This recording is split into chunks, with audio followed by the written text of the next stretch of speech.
Hello friends, स्वागत है आप सभी का आपके अपने YouTube channel AD Aditya classes पे। आज हम फिर से बात करेंगे करंट अफेयर का बहुत ही मोस्ट इम्पोर्टेंट टॉपिक है, जिससे हर एग्ज़ाम में क्वेश्चन किया जाता रहा है और ज़रूर आएगा, क्योंकि अभी हाल ही में इस टॉपिक से रिलेटेड बात हुई है। और यह जो टॉपिक है वो एक प्राइज़ को लेकर है, और उस प्राइज़ से हर बार इसके बैकग्राउंड से और लेटेस्ट जो प्राइज़ प्रदान किए गए हैं उनसे क्वेश्चन ज़रूर किया जाता रहा है। और इस टॉपिक का नाम है आज का नोबेल प्राइज़ 2020। वर्ष 2020 के लिए नोबेल पुरस्कार प्रदान कर दिए गए हैं। उन पुरस्कारों को देखेंगे कि किन किन व्यक्तियों को किस श्रेणी में पुरस्कार प्रदान किए गए हैं। वर्ष 2020 के लिए नोबेल पुरस्कार यह 6 श्रेणियों में दिए जाते हैं।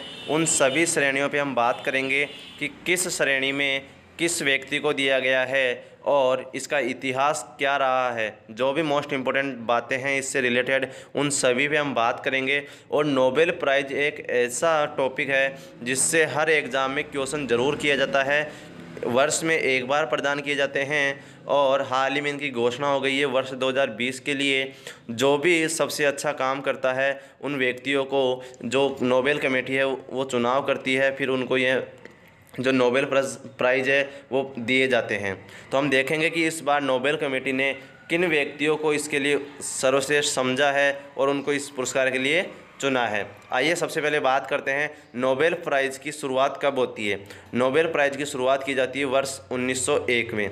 1901 में पहली बार नोबेल प्राइज़ प्रदान किए गए थे, और वो प्रदान किया गया पहला नोबेल प्राइज़ था फ्रेंच फिश सोसाइटी और रेड क्रॉस सोसाइटी, इन दोनों को मिला के दिया गया था संयुक्त रूप से पहला नोबेल प्राइज़। उसके बाद में इसकी विस्तृत और बढ़ाया गया इसको, और अन्य श्रेणियाँ भी शुरू की गई। बात करते हैं इसकी घोषणा कब की जाती है। प्रतिवर्ष अक्टूबर में इसकी घोषणा की जाती है। तो अभी अक्टूबर माह चल रहा है, इस अक्टूबर में वर्ष 2020 के लिए इनकी घोषणा कर दी गई है। तो घोषणा प्रतिवर्ष अक्टूबर में होगी, और घोषणा अक्टूबर में होगी तो प्रदान कब करेंगे, तो ये प्रदान किए जाते हैं यानी दिए जाते हैं 10 दिसंबर को। 10 दिसंबर को ही क्यों? क्योंकि इस दिन अल्फ्रेड नोबेल की पुण्यतिथि का दिन है। क्योंकि यह अल्फ्रेड नोबेल की पुण्यतिथि का दिन है, इसलिए इसी दिन उनकी याद में नोबेल प्राइज़ प्रदान किए जाते हैं। कहाँ पर दिए जाते हैं? उस स्थान का नाम है स्टॉकहोम। स्टॉकहोम शहर में, जो कि स्वीडन में है, वहाँ पर यह पुरस्कार प्रदान किए जाते हैं। और जो शांति का नोबेल पुरस्कार होता है वो स्टॉकहोम में ना दिया जाकर जो नॉर्वे देश है उसकी राजधानी ओस्लो में प्रदान किया जाता है। तो काफ़ी बार पूछा गया है कि शांति का नोबेल पुरस्कार निम्न में से किस स्थान पर दिया जाता है या किस देश की राजधानी में प्रदान किया जाता है। तो आंसर होता है नॉर्वे की राजधानी ओस्लो में। ओस्लो में शांति का नोबेल पुरस्कार प्रतिवर्ष वहीं पे दिया जाएगा। और जो बाकी की 5 श्रेणियां हैं, साहित्य, चिकित्सा, अर्थशास्त्र, रसायन और भौतिकी, इन सभी के कहाँ पर दिए जाएंगे? इनके दिए जाएंगे आपके स्टॉकहोम शहर में। और एकमात्र श्रेणी शांति का यह प्रदान किया जाता है ओस्लो में। तो ध्यान रखना कि प्रतिवर्ष 10 दिसंबर को ही दिए जाएंगे, और शांति का नोबेल पुरस्कार नॉर्वे की राजधानी में दिया जाता है। ठीक है, नेक्स्ट बात करते हैं। नेक्स्ट है नोबेल पुरस्कार 6 श्रेणियों में दिए जाते हैं। नोबेल पुरस्कार प्रतिवर्ष 6 श्रेणियों में प्रदान किए जाते हैं। आइए देखते हैं वो श्रेणियां कौन कौन सी है। यानी 6 क्षेत्र ऐसे हैं जिनमें नोबेल पुरस्कार दिए जा सकते हैं, और उनके नाम है शांति का, साहित्य का क्षेत्र, अर्थशास्त्र का क्षेत्र यानी इकोनॉमिक्स, चिकित्सा, रसायन और भौतिकी। ये 6 क्षेत्र हैं। शांति, साहित्य, अर्थशास्त्र, चिकित्सा, रसायन, भौतिकी। 3 है साइंस के और 3 है अलग क्षेत्र।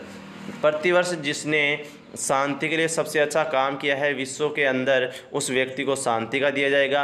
अर्थशास्त्र के क्षेत्र में जिसने उत्कृष्ट कार्य किया है उसका चुनाव किया जाएगा। साहित्य के लिए जिसने अच्छे से अच्छा लिटरेचर में काम किया है, एक अच्छा उपन्यास लिखा है, उसको दिया जाएगा।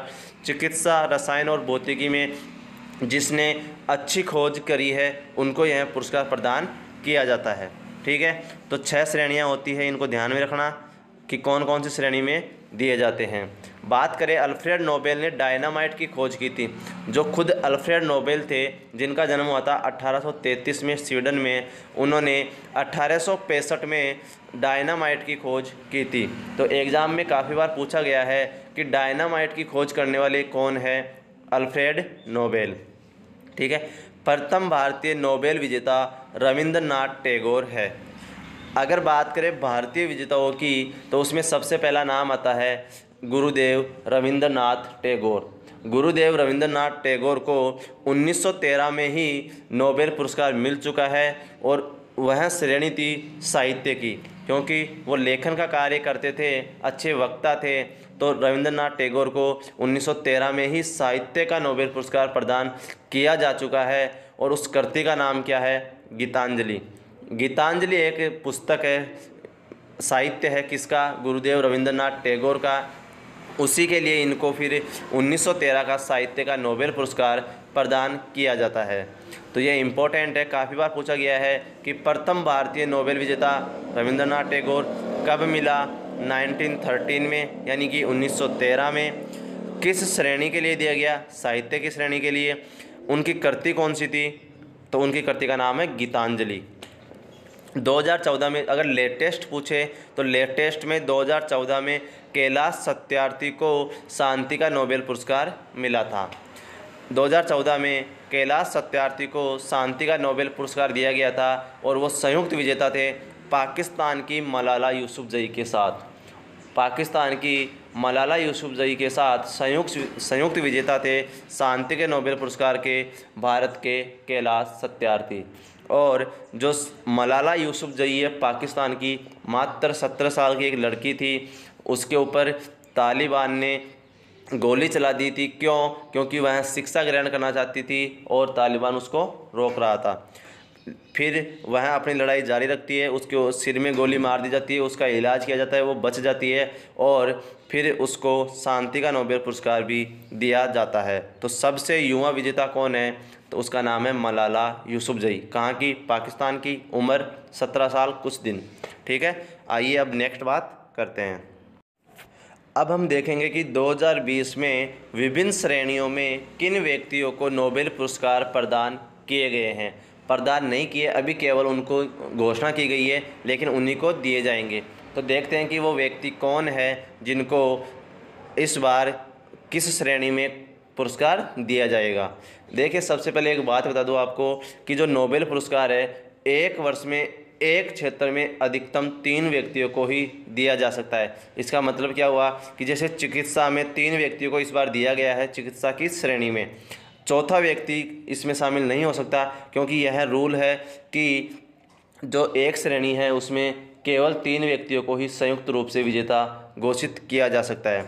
अब देखते हैं चिकित्सा के नोबेल विजेता 2020, उनके नाम क्या है, और एक ट्रिक बनाई हुई है, उसको भी समझते हैं। ट्रिक है AMR। अगर हम इसको हिंदी में रिलेट करें तो अमर बन सकती है। इसको हमें याद करना है, अमर। और अगर हम बीमार हैं और अच्छी आयु चाहते हैं तो हम किसके पास जाएंगे? डॉक्टर के पास। क्या लेने? दवाई, यानी चिकित्सा करवाने। तो हम चिकित्सक के पास जाते हैं, किस लिए? अमर होने के लिए, एक तरह से अमर होने के लिए, कि थोड़ी और लंबी आयु मिले। बीमार होते हैं हम, उसके पास जाते हैं। तो इस बार की ट्रिक है अमर। अमर में आएगा ऐसे बनेगा alter, Harvey alter. Harvey option में हो या ना हो, अल्टर आपको ज़रूर मिलेगा, इसलिए हार्वे अल्टर। एम की बात करें, एम से बनेगा माइकल, और माइकल कौन से? हगटन। यहाँ पे हाउटन लिखा हुआ है, आपको हगटन भी मिल सकता है, दोनों एक ही बात है, थोड़ा वो हो जाता है मिसप्रिंट वगैरह। तो माइकल हगटन। आर से बनेगा राइस। राइस को बोलते हैं हम चावल। ठीक है। तो चार्ल्स से थोड़ा सा आवाज़ आ रही है, साउंड निकल रहा है चावल का, तो चार्ल्स राइस, यानी आप राइस भी याद कर लोगे तो भी आपका आंसर सही हो जाएगा। तो अमर, ऐसे बनेगा हार्वे अल्टर, एम से बनेगा माइकल हगटन, आर से बनेगा चार्ल्स राइस। तो उम्मीद है आपको याद हो जाएगा। बहुत ही अच्छी और शॉर्ट स्वीट सी ट्रिक बनाई है मैंने, उम्मीद है याद कर लोगे। नेक्स्ट बात करते हैं भौतिकी के नोबेल विजेता 2020। फिजिक्स के नोबेल विजेता 2020। तो फिजिक्स की में भी इस बार 3 व्यक्तियों को संयुक्त रूप से यह पुरस्कार दिया गया है। उनके भी हम नाम देखते हैं और उनके लिए भी एक शॉर्ट ट्रिक बनाई हुई है, उसको भी हम देखते हैं। आपको अलग से याद रखने की ज़रूरत नहीं है। अगर आपको चिकित्सा वर्ड दिख गया तो अमर होने के लिए जाते हैं, तो अमर से याद कर लोगे। भौतिकी वर्ड दिख गया, यानी भौतिकी को इंग्लिश में बोलते हैं फिजिक्स, यानी पी, और यहाँ पे पीजी, तो पी से पी रिलेट करके पीजी वाली ट्रिक, और जी को डबल कर देंगे। ठीक है, अब देखते हैं इस ट्रिक को आगे क्या ट्रिक है। पीजी, पी से बनेगा पेनरोज, रोजर पेनरोज, तो पहले विजेता है रोजर पेनरोज। अब जी को लेंगे हम 2 बार। ठीक है, पहली बार लेंगे गेंजल के साथ, रेनहार्ड गेंजल। दूसरा है गेज, गेज कौन से, एंड्रिया गेज।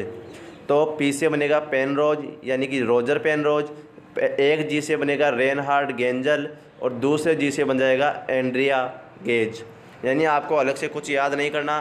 भौतिकी को इंग्लिश में बोलते हैं फिजिक्स, पी से रिलेट करोगे तो पीजी ट्रिक बन जाएगी, और पीजी से बन जाएगा पेनरोज गेंजल, और जी को डबल बार काउंट कर लेंगे तो गेज और बन जाएगा। तो उम्मीद है आपको आसानी से याद हो जाएगी। भौतिकी की ट्रिक है पीजी, चिकित्सा श्रेणी की ट्रिक है अमर, अमर से ऐसे बनेगा हार्वे अल्टर, एम से बनेगा माइकल हगटन, आर से बनेगा राइस चार्ल्स राइस। तो जैसे मुझे याद हुआ आप भी वैसे याद कर लेना, हो जाएगा। 1-2-3 बार याद करोगे तो आसानी से, और भूलोगे नहीं पूरी साल भर। ठीक है, अब हम नेक्स्ट देखेंगे। और पीजी वाला मैं बता चुका, पेनरोज है, गेंजल है और गेज है। नेक्स्ट बात करते हैं रसायन के नोबेल विजेता 2020। रसायन को बोलते हैं इंग्लिश में केमिस्ट्री, यानी केमिस्ट्री के क्षेत्र में इस बार 2 व्यक्तियों को नोबेल पुरस्कार प्रदान किए जाएंगे। उनके नाम है इमैनुएल चार्पियर और जेनिफर ए डोडना या डुडना। यहाँ पे थोड़ा मिसप्रिंट है, वो चाक की जगह कार्पिटियर है, और यहाँ पे जेनिफर ए डुडना है, उसको डोडना लिखा हुआ है। ठीक है, तो थोड़ा मिसप्रिंट है। इमैनुएल कार्पिटियर, जेनिफर ए डुडना। ठीक है, अब इसको याद करते हैं। ट्रिक है CD। आपको पता है रसायन को विज्ञान, अंग्रेजी में बोलेंगे रसायन विज्ञान को केमिस्ट्री, और केमिस्ट्री में पहला वर्ड आता है C, तो C से कौन सी ट्रिक बनेगी, CD। रसायन को इंग्लिश में बोलेंगे केमिस्ट्री, केमिस्ट्री का पहला वर्ड होता है C से बनेगा CD वाली ट्रिक, और C से बनेगा कार्पिटियर। यहाँ पे चार्पियर भी लिखा है, तो आप च के लिए भी C आता है और कै के लिए भी काफ़ी बार C आता है, तो यहाँ पे थोड़ा मिसप्रिंट हो गया। C से याद करेंगे कार्पिटियर, और कार्पिटियर में पहला वर्ड है कार, तो कार, और डुडना, तो कार उड़ना या डुडना, D से डुडना याद कर लेना, या फिर कार उड़ना, उड़ना से डुडना, उड़ना को क्या कर लेंगे, डुडना। तो इमैनुएल चार्पियर, जेनिफर ए डोडना या डुडना, एक ही बात है। ठीक है, तो यह हिंदी उच्चारण में थोड़ा नाम अलग हो जाता है, तो इसलिए अलग अलग नाम देखने को मिल सकते हैं, लेकिन जेनिफर ए डोडना और इमैनुएल चार्पियर या कार्पिटियर एक ही बात है। ठीक है, तो रसायन के लिए CD ट्रिक है, और फिजिक्स के लिए मैं बता चुका, उसमें भी पहला वर्ड P से शुरू होता है, इसमें पहला वर्ड C से शुरू होता है, तो उसी से रिलेट करते हुए मैंने ट्रिक बनाई है। आपको अलग से कुछ याद नहीं करना, इतना तो याद रख ही सकते हैं कि रसायन को इंग्लिश में केमिस्ट्री बोलते हैं, और केमिस्ट्री का पहला वर्ड C होता है। भौतिकी को इंग्लिश में फिजिक्स बोलते हैं, और फिजिक्स का पहला वर्ड P होता है। ठीक है, आइए अब नेक्स्ट बात करते हैं। नेक्स्ट प्राइज है साहित्य का नोबेल विजेता 2020, यानी जो साहित्य की श्रेणी है उसमें किस व्यक्ति को यह पुरस्कार दिया गया है। यह एक महिला है, लुईस गलुक। लुईस गलुक को साहित्य का नोबेल पुरस्कार 2020 दिया जाएगा। अब हम इसको याद करते हैं, तो देखिए साहित्य को इंग्लिश में बोलते हैं लिटरेचर, साहित्य को इंग्लिश में बोलते हैं लिटरेचर, और लिटरेचर में पहला वर्ड होता है ल, यानी एल। ठीक है, तो यहाँ पे लुईस और गलुक दोनों में आपको ल दिख रहा है, उसको हम एल बोलेंगे, तो लुईस गलुक। साहित्य को इंग्लिश में बोलेंगे लिटरेचर, और लिटरेचर में पहला वर्ड होता है एल, और एल को हिंदी में बोलते हैं ल। ठीक है, तो लुईस गलुक दोनों में ही आपको ल दिख जाएगा, तो ऐसे रिलेट करके हम याद कर लेंगे कि साहित्य का नोबेल पुरस्कार किसको मिलेगा, लुईस गलुक को। ठीक है, अब नेक्स्ट देखते हैं। नेक्स्ट प्राइज है इकोनॉमिक्स का, अर्थशास्त्र के नोबेल विजेता 2020। अर्थशास्त्र की श्रेणी में वर्ष 2020 के लिए 2 व्यक्तियों को चुना गया है जिनको यह पुरस्कार दिया जाएगा। ठीक है, इसके लिए भी एक छोटी सी ट्रिक बनाई है और वो भी इसी के वर्ड में छुपी हुई है। अर्थशास्त्र को इंग्लिश में बोलते हैं इकोनॉमिक्स और इकोनॉमिक्स का पहला वर्ड होता है ई। अब आप इसको 2 तरह से याद कर सकते हैं, EMV या EVM। EVM आपको आसानी से याद रह जाएगा क्योंकि एक EVM मशीन होती है जो कि हम चुनाव में प्रयोग करते हैं और हमने वोटिंग की है, और वोटिंग के टाइम जो मशीन हम देखते हैं अंदर वोटिंग करते समय उसका नाम होता है EVM। तो आपको EVM आसानी से याद रह जाएगा। ई से बनेगा इकोनॉमिक्स, वी से बन जाएगा आपका विल्सन, और विल्सन कौन से? Robert B Wilson. ठीक है, और एम से आपका बन जाएगा मिलग्राम। क्या? मिलग्राम। तो Paul R Milgram, Robert B Wilson. आप इसको ऐसे भी याद कर सकते हैं कि इकोनॉमिक्स का जो नोबेल पुरस्कार दिया जाता है तो जो इकोनॉमिक्स श्रेणी है उसमें हम क्या देखते हैं? पैसा देखते हैं। ठीक है, आर्थिक परिदृश्य देखते हैं उसके अंदर। तो आर्थिक परिदृश्य में हम चीज़ों को तोल करते हैं, उनका मोल निकालते हैं, तोल निकालते हैं, मोल निकालते हैं। तो मिलीग्राम में आपको तोलने का भाव दिखेगा मिलीग्राम। ठीक है, तो आप ऐसे भी याद कर सकते हैं कि मिलीग्राम वाला ऑप्शन होगा उसमें क्या, वो कौन सा होगा? अर्थशास्त्र के लिए होगा। और मिलीग्राम कौन? विल्सन। मिलीग्राम कौन? विल्सन। ऐसे भी याद कर सकते हैं। ठीक है, मैंने 2 तरीके बताए, दोनों में से जो आपको अच्छा लगे उसको याद कर लेना। नेक्स्ट देखते हैं। लास्ट पुरस्कार है शांति का पुरस्कार। शांति के नोबेल पुरस्कार के लिए एक संस्था को चुना गया है। बहुत ही ज़्यादा इम्पोर्टेंट क्वेश्चन है कि पहली बार शांति का नोबेल पुरस्कार किसी व्यक्ति विशेष को ना दिया जाकर किसी संस्था को दिया जाएगा। मतलब ये हुआ कि 1901 में शुरू करने से लेकर अब तक 2020 तक किसी भी संस्था को शांति का नोबेल पुरस्कार नहीं मिला है। यह पहली बार हो रहा है कि किसी संस्था को शांति का नोबेल पुरस्कार प्रदान किया जाएगा। उस संस्था का नाम है WFP, वर्ल्ड फूड प्रोग्राम। एक संस्था है वर्ल्ड फूड प्रोग्राम जो कि भूखे व्यक्तियों तक खाना पहुंचाती है, उसको वर्ष 2020 का शांति का नोबेल पुरस्कार दिया जाएगा। इसको हम याद कैसे करेंगे कि देखिए जो ये संस्था है उसका नाम दिख रहा है आपको वर्ल्ड फूड, और यह फूड किसको देती है? भूखे बच्चों को देती है। तो भूखे अगर बच्चा है, व्यक्ति है, उसको अगर खाना मिल जाएगा तो उसको क्या शांति मिलेगी? क्या होगा? शांति मिलेगी। तो शांति कब मिलेगी? जब हमें खाना मिलेगा, और खाना मिलेगा मतलब वर्ल्ड फूड प्रोग्राम को शांति से मतलब शांति का नोबेल प्राइज़। तो खाना खाने से क्या होती है? शांति मिलती है, यानी शांति का नोबेल पुरस्कार वर्ल्ड फूड प्रोग्राम को दिया गया है। और यह ऐसी संस्था है जो कि पूरे वर्ल्ड के लिए काम करती है। UN ने इसकी स्थापना करी है और यह कोविड-19 के दौरान 9.7 करोड़ भूखे लोगों को खाना उपलब्ध करवा चुकी है। बहुत इम्पोर्टेंट क्वेश्चन है और बहुत ही अच्छा काम कर रही है, जिसके कारण फिर इस संस्था को शांति का नोबेल पुरस्कार 2020 दिया जा रहा है। ठीक है, मैंने आपको याद करवा दिया है। सभी के लिए अच्छी अच्छी ट्रिक बनाई है, बिल्कुल शॉर्ट में है, जनरल लाइफ से रिलेट करती ट्रिकें हैं। आप इनको आसानी से याद कर सकते हैं। ठीक है, उम्मीद आप आसानी से याद कर लोगे और आपका एक भी क्वेश्चन यहाँ से गलत नहीं होगा। सीधा ही पूछेगा कि शांति का नोबेल पुरस्कार किसे दिया गया है, अर्थशास्त्र का किसे दिया गया है, चिकित्सा का किसे दिया गया है। हर बार एक क्वेश्चन यहाँ से हर एग्ज़ाम में ज़रूर आता है। बहुत ही मोस्ट इम्पोर्टेंट टॉपिक है, इसलिए इसको याद करना है। ठीक है फ्रेंड्स, थैंक यू। आप चैनल को लाइक, शेयर और सब्सक्राइब ज़रूर करें। Thank you.